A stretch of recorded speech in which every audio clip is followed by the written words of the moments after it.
We hereby announce our support for and throw our weight behind this piece of document, which every hospital should be very mindful of. It represents the minimum standard of interaction between the patient and healthcare givers. The patient is in the center of the medical world, and the interest and well-being of the patient must take top priority above every other considerations. Thus, I urge every Nigerian to read and understand the content of the Bill of Rights in order to be able to demand for such rights at any time and hold hospitals and healthcare institutions accountable for professionalism and best practices. For us at Alliance Hospital, it was not an issue to embrace the Bill of Rights because we are already observing them by reason of the fact that they are in line with our core value system.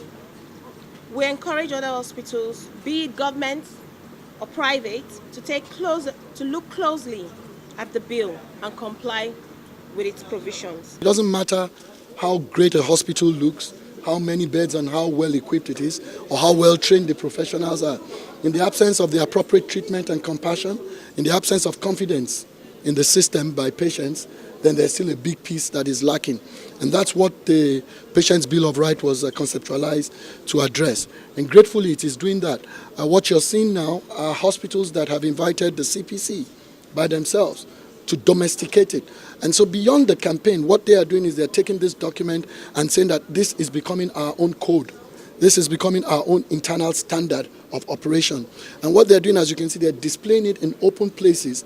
What that means is that they're holding themselves accountable. They're saying to their employees, you have a responsibility to respect these rights. And they're saying to their patients also, look at your rights, hold us accountable to that. I think that that's phenomenal. And without question, it will improve, it will save lives, and it will certainly improve our healthcare outcomes. So how many hospitals are domesticating this? This is the second we're doing. And we have a few more invitations coming. We know that the public institutions are also coming up with a plan. I suspect that this is going to catch fire and go across the entire nation. So what is your word to those health facilities that are still yet to domesticate? I tell them that you've seen that some people have taken the exemplary step of setting the bar and setting the standards. You have to step up to the standard. In any case, we would expect this of everyone. And so I'd say to those who haven't thought about this that it's time to think about it. And for those who have thought about it and have just not gotten to the point of execution, I'll say time is of essence. We're talking about lives here. Are you going to public hospitals? Absolutely. Absolutely. We'll go to public hospitals. And that question comes up repeatedly. But the one thing that you must also recognize is that private hospitals actually ultimately take care of about 70% of the patients in this country. And so public institutions by their very nature many times get public funding. They have sometimes some of the better trained people from an affordability standpoint. And so when you find private institutions that are really taking the step, that are confident and courageous enough to take the step, they deserve to be truly encouraged.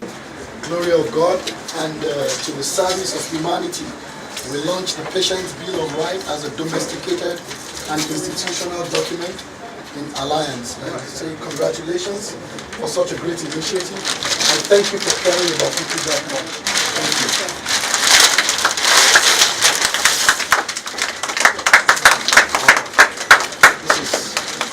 Like I said earlier on, I think it's a very courageous thing when any operator says right here as you come in, I want you to know your rights. It's an accountability document. And what you're saying to people is that we're asking you to hold us accountable to this. It's very courageous and very noble.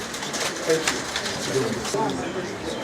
In your speech, you made a very, very important point, which is that patients also have responsibilities. Thank you very much.